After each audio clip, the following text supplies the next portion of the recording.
రామంతపూర్లో short సర్క్యూట్తో చనిపోయిన వారి కుటుంబ సభ్యులను మంత్రి శ్రీధర్ బాబు పరామర్శించారు.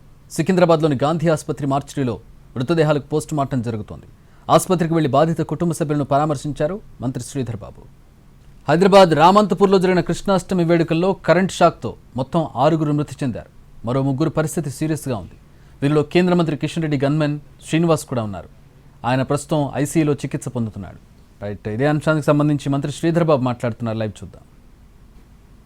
అక్కడున్న మా సిబ్బంది, కలెక్టరేట్కి సంబంధించిన సిబ్బంది ప్రతి ఆసుపత్రిలో సూపర్వైజ్ చేస్తూ ఉన్నారు. వారికి అన్ని తీర్ల చర్యలు తీసుకుంటాం. మరి వారి కుటుంబ సభ్యులకు కూడా ధైర్యంగా ఉండాలని నేను ప్రత్యేకంగా ఏంటంటే చనిపోయిన కుటుంబ సభ్యులకి ప్రభుత్వ పరంగా ప్రగాఢ మరి సంతాపాన్ని తెలియజేస్తూ ఉన్నాం. చనిపోయిన 5 ఒక భగవత్ చింతనలో ఉండి చనిపోవటం, వారి ఆత్మకు శాంతి చేకూరాలని ఆ భగవంతుని కూడా ప్రార్థిస్తూ ఉన్నాం. ఏదైనప్పటికీ వారి కుటుంబ సభ్యులకు సంబంధించి మరి ఇప్పుడు కానీ రాబోయే కాలంలో కూడా వారి అన్ని తీర్ల ప్రభుత్వం వారికి అండగా ఉంటుంది. Thank you.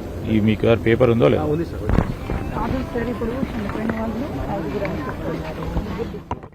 రాత్రి 9 గంటలకు శోభయాత్ర మొదలవగా వర్షం కారణంగా ఆలస్యంగా సాగింది. రాత్రి 12:30 సమయంలో యాదవ్ సంఘం దగ్గరకు యాత్ర వచ్చింది. ఇంతలో రథాన్ని లాగుతున్న జీప్ మొరాయించింది. ఉత్సవ నిర్వాహకులు చేతులతో రథాన్ని తోశారు.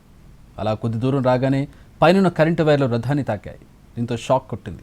రథం పట్టుకున్న వాళ్లకు షాక్ తగిలి కింద పడిపోయారు. పైనుంచి నిప్పు రవ్వలు వచ్చాయని సాక్షులు చెబుతున్నారు. కింద పడిపోయిన వారిని పక్కకు లాక్కెళ్లి సిపిఆర్ చేశామంటున్నారు. అయితే అప్పటికే ఆలస్యమైందని 5 ప్రాణాలు పోయాయని చెప్పారు.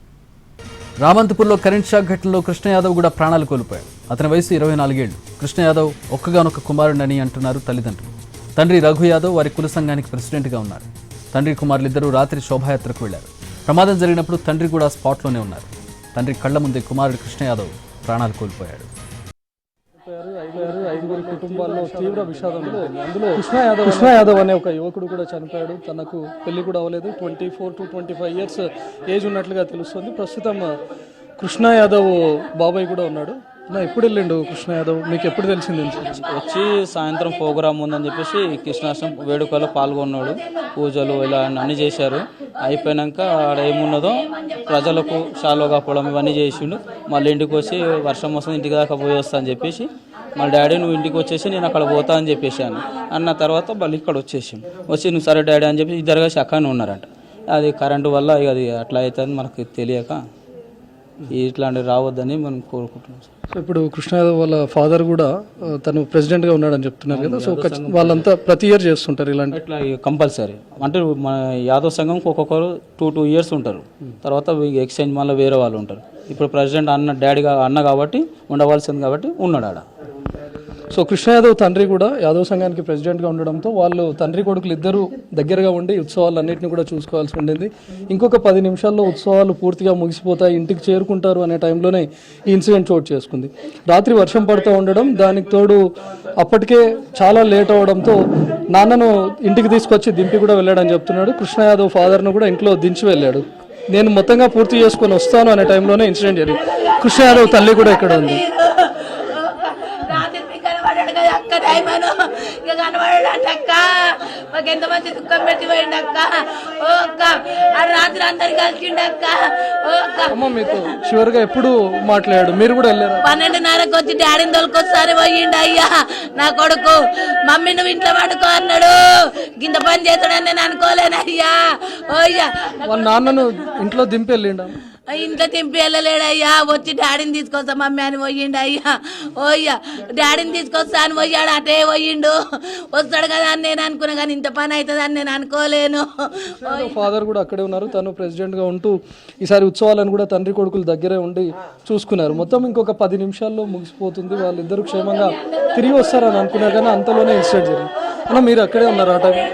అక్కడనే ఉన్నా నేను. దేపు అంత కరెక్ట్ అంతా అయిపోయింది. జస్ట్ 5 సెకండ్ల టైం మిగిలితే 12 కావచ్చు అంతే. అది ట్రోల్ వస్తారంటే ఏ ముగ్గురు అనుకోరు వాళ్ళ పేరు. మన డాడీ దాడాడి అంటే నేను రాలేను.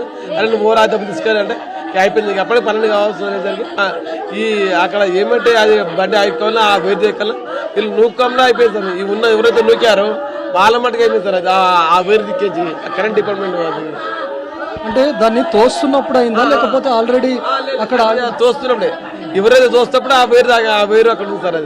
అది పడుతుంది అంతే. అంటే ఆ వైర్ ఏమన్నా కట్ అయ్యి ఆ విగ్రహం పైన పడిందానా లేకపోతే అసలు వేరు కట్టే ఉంది సార్. అది పైన కట్టే ఉంది అది. మీరు ఎంత డిస్టెన్స్ లో ఉన్నారు? నేను ఏది ఫర్లాంగ్ సమయం ఫర్లాంగ్ అంటే మా అంటే ఇట్లా అవతల గోడకి అంతకింతే జస్ట్ మా సంఘం ఉన్నా మా సంఘం ఇతరులు అంతే ఫర్లాంగ్ డిస్టెంట్. ప్రస్తుతం కృష్ణ యాదవ్ ఇంట్లో తీవ్ర విషాదం నెలకొంది. చేతికి అంది వచ్చినటువంటి కొడుకు. ఎంటైర్ ఫ్యామిలీలో కృష్ణ యాదవ్ మాత్రమే ఒక్కడే కొడుకుగా చెప్తున్నారు. నాన్న రేపు పొద్దున వెళ్తే మళ్ళీ మనం పాల బిజినెస్ కూడా చేసుకోవాల్సి ఉంటుంది, నువ్వు త్వరగా ఇంటికి వెళ్ళు, నేను మొత్తం పూర్తి చేసుకొని వస్తాను అని చెప్పినట్లుగా తెలుస్తుంది. అంతలోపే ఇంత విషాదం చేర్చుకొస్తుంది. తన తండ్రి కూడా కేవలం కొద్ది దూరంలోనే ఉన్నాడు. బండి ఆగిపోయింది, నేను తోస్తాను అని చెప్పి ఆ రథాన్ని తోసేటటువంటి క్రమంలోనే ఈ ఇన్సిడెంట్ చోటు చేసుకుంది.